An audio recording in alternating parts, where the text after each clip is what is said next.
60대 초반의 두 남자가 나란히 병상에 누워 있었습니다. 한 사람의 병실에는 문병객이 끊이지 않았습니다. 가족, 친구, 동료들이 찾아와 위로해주고 웃음을 선사하고 회복을 기원했습니다. 병실은 늘 따뜻한 온기로 가득했고 환자는 힘든 치료를 견딜 수 있었습니다. 반면 다른 병상은 조용했습니다. 아무도 찾아오지 않았습니다. 가족조차 일주일에 한 번 들르는 것이 전부였습니다. 친구는 없었고 동료들과는 연락이 끊긴 지 오래였습니다. 환자는 천장만 바라보며 혼자 시간을 보냈습니다. 같은 병, 같은 치료를 받았지만 회복 속도는 달랐습니다. 사람들의 방문을 받는 환자는 빠르게 회복했고 혼자인 환자는 더디게 나아졌습니다. 의사는 말했습니다. 병을 이기는 것은 약만이 아니라고, 주변 사람들의 관심과 사랑이 더 강력한 치료제라고 말입니다. 혼자 있는 환자를 보며 의사는 안타까워했습니다. 평생 무엇을 위해 살았기에 이렇게 외로운 말년을 맞이하게 되었을까? 돈을 벌고 성공하는 것도 중요하지만 정작 중요한 것을 놓친 것은 아닐까? 바로 그날 저녁 혼자 있던 환자는 창밖을 보며 깨달았습니다. 자신이 평생 소홀히 했던 것이 무엇인지를 말입니다. 인간관계였습니다. 사람을 만나고 관계를 맺고 우정을 쌓는 것을 뒷전으로 미뤘습니다.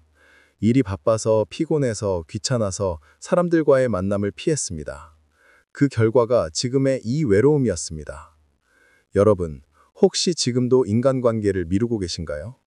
바빠서 피곤해서 귀찮아서 사람 만나는 것을 뒤로 미루고 계신가요? 오늘 제가 들려드릴 이야기는 여러분의 남은 인생을 완전히 바꿀 수 있는 내용입니다. 중년의 행복을 위해서는 무조건 인간관계에 집중해야 하는 이유를 지금부터 말씀드리겠습니다. 끝까지 집중해서 들어주십시오.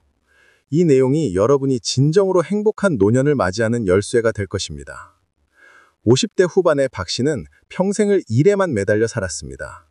새벽부터 밤 늦게까지 일했고 주말도 없었고 휴가도 제대로 쓰지 않았습니다. 동료들이 회식하자고 해도 피곤하다며 거절했고 친구들이 만나자고 해도 바쁘다며 미루었습니다. 가족과도 시간을 제대로 보내지 못했습니다. 오직 일 뿐이었습니다. 박 씨는 성공했습니다. 높은 직급에 올랐고 돈도 많이 벌었고 남들이 부러워하는 위치에 있었습니다. 하지만 정년을 앞두고 박 씨는 문득 깨달았습니다. 자신에게 친구가 한 명도 없다는 것을 말입니다. 동료들은 직장 관계일 뿐 진정한 친구가 아니었고 학창시절 친구들과는 연락이 끊긴 지 오래였습니다. 은퇴하는 날 회사에서 송별회를 열어줬습니다. 많은 사람들이 왔지만 박 씨는 외로웠습니다. 그들은 박 씨라는 사람이 아니라 직급과 권력을 대했던 것입니다. 은퇴하면 다 끝이라는 것을 박 씨는 알고 있었습니다. 실제로 은퇴 후 한 달이 지나자 아무도 연락하지 않았습니다. 박 씨는 넓은 집에 혼자 앉아 있었습니다. 돈은 많았지만 쓸 곳이 없었습니다. 시간은 많았지만 함께할 사람이 없었습니다. 성공한 인생이라고 생각했는데 정작 행복하지 않았습니다. 박 씨는 후회했습니다. 왜 사람들과의 관계를 소홀히 했을까? 왜 일만 쫓다가 정작 중요한 것을 놓쳤을까? 그때 박 씨는 깨달았습니다. 중년의 행복은 돈이나 성공이 아니라 사람에게 있다는 것을 말입니다. 함께 웃을 친구, 고민을 나눌 동료, 마음을 터놓을 지인이 있는 사람이 진정으로 행복한 사람이라는 것을 뼈저리게 느꼈습니다. 하지만 너무 늦었습니다. 평생 쌓지 않은 관계를 지금 와서 만들기는 어려웠습니다. 여기서 첫 번째 진실이 드러납니다.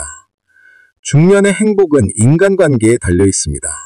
아무리 돈이 많아도 아무리 성공해도 곁에 사람이 없으면 외롭습니다. 반대로 돈이 적어도 좋은 사람들과 함께라면 행복할 수 있습니다. 젊을 때는 일이 중요하지만 중년 이후에는 사람이 더 중요합니다. 60대 초반의 김 씨는 박 씨와는 달랐습니다. 김 씨도 열심히 일했지만 사람을 잊지 않았습니다. 바빠도 친구들과의 모임은 빠지지 않았고 피곤해도 가족과 시간을 보냈고 동료들과도 진심으로 관계를 맺었습니다. 승진은 조금 늦었고 돈은 조금 덜 벌었지만 김 씨는 만족했습니다. 김 씨가 은퇴하는 날도 송별회가 있었습니다. 박 씨의 송별회와는 분위기가 완전히 달랐습니다. 사람들은 진심으로 아쉬워했고 김 씨와의 추억을 이야기했고 앞으로도 계속 만나자고 약속했습니다. 실제로 은퇴 후에도 연락이 이어졌고 정기적으로 모임을 가졌습니다. 김 씨의 하루는 바빴습니다. 아침에는 등산 모임 친구들을 만나고, 점심에는 옛 동료들과 식사하고, 오후에는 취미 활동을 하며 새로운 사람들을 만나고, 저녁에는 가족과 시간을 보냈습니다. 할 일이 많았고, 만날 사람이 많았고, 하루하루가 즐거웠습니다. 김 씨는 건강했습니다. 연구에 따르면 좋은 인간관계를 유지하는 사람이 더 오래 산다고 합니다. 스트레스가 적고 웃음이 많고 삶의 만족도가 높기 때문입니다. 김 씨가 바로 그런 경우였습니다. 병원 갈 일도 적고 우울할 일도 없었고 매일이 행복했습니다. 김 씨는 말합니다.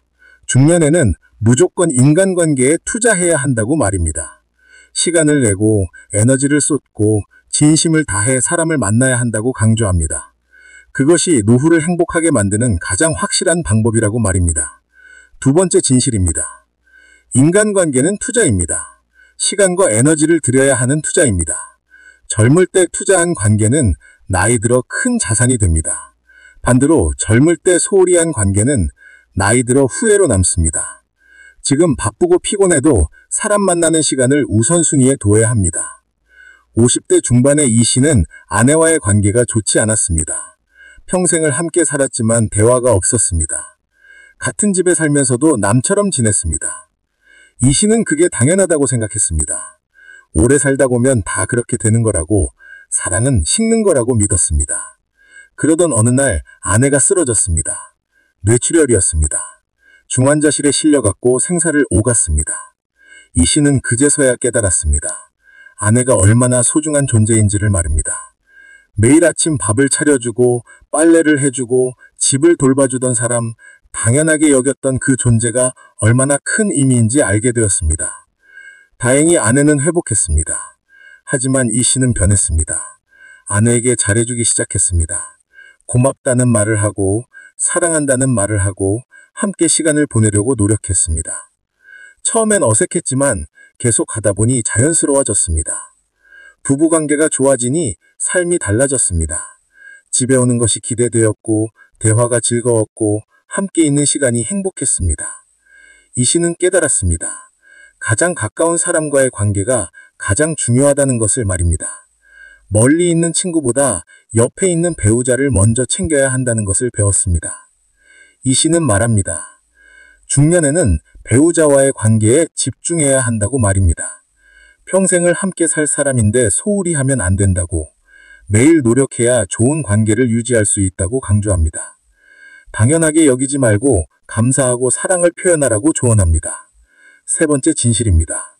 가장 가까운 사람과의 관계가 가장 중요합니다. 배우자, 자식, 형제자매 등 가족과의 관계를 소홀히 하지 마십시오. 당연하게 여기지 말고 매일 노력하십시오. 고마움을 표현하고 사랑을 전하고 함께 시간을 보내십시오. 그것이 중년의 행복을 만듭니다. 60대 후반의 최 씨는 자식들과 관계가 좋지 않았습니다. 젊은 시절 너무 엄격하게 대했고 사랑을 표현하지 않았고 늘 비판만 했습니다. 자식들은 성공했지만 아버지와는 거리가 있었습니다. 명절에 의무적으로 찾아올 뿐 평소에는 연락도 뜸했습니다. 최 씨는 외로웠습니다. 손주들도 보고 싶었고 자식들과 가까워지고 싶었습니다.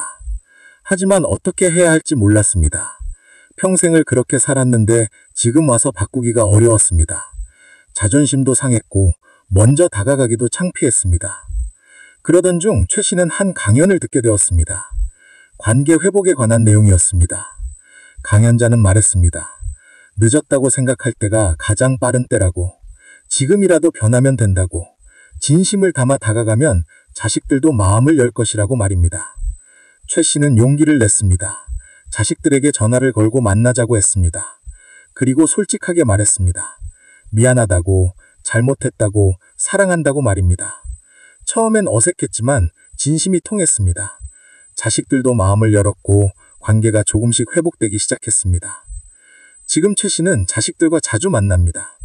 손주들도 자주 보고 함께 식사도 하고 여행도 합니다. 최 씨는 행복합니다. 뒤늦게나마 가족과 가까워질 수 있어서 감사합니다. 조금만 더 일찍 시작했더라면 더 좋았을 것이지만 지금이라도 늦지 않았다는 것에 감사합니다. 네 번째 진실입니다. 관계 회복은 언제든 가능합니다. 늦었다고 생각하지 마십시오. 지금이라도 시작하면 됩니다. 진심을 담아 먼저 다가가십시오. 미안하다고, 사랑한다고 말입니다. 자존심 버리고 솔직해지십시오. 관계는 회복될 수 있습니다. 70대 초반의 정 씨는 새로운 친구를 사귀었습니다. 평생교육원에서 만난 친구였습니다. 정 씨보다 10살이나 어렸지만 마음이 잘 통했습니다. 함께 공부하고, 함께 여행하고, 함께 봉사활동도 했습니다. 정 씨는 이 친구를 만나면서 삶이 다시 활기를 띠었습니다. 정 씨는 말합니다. 나이가 들어도 새로운 친구를 사귈 수 있다고 말입니다. 오래된 친구도 소중하지만 새로운 친구도 필요하다고 강조합니다. 새로운 관계는 새로운 에너지를 주고 삶을 풍요롭게 만든다고 말합니다.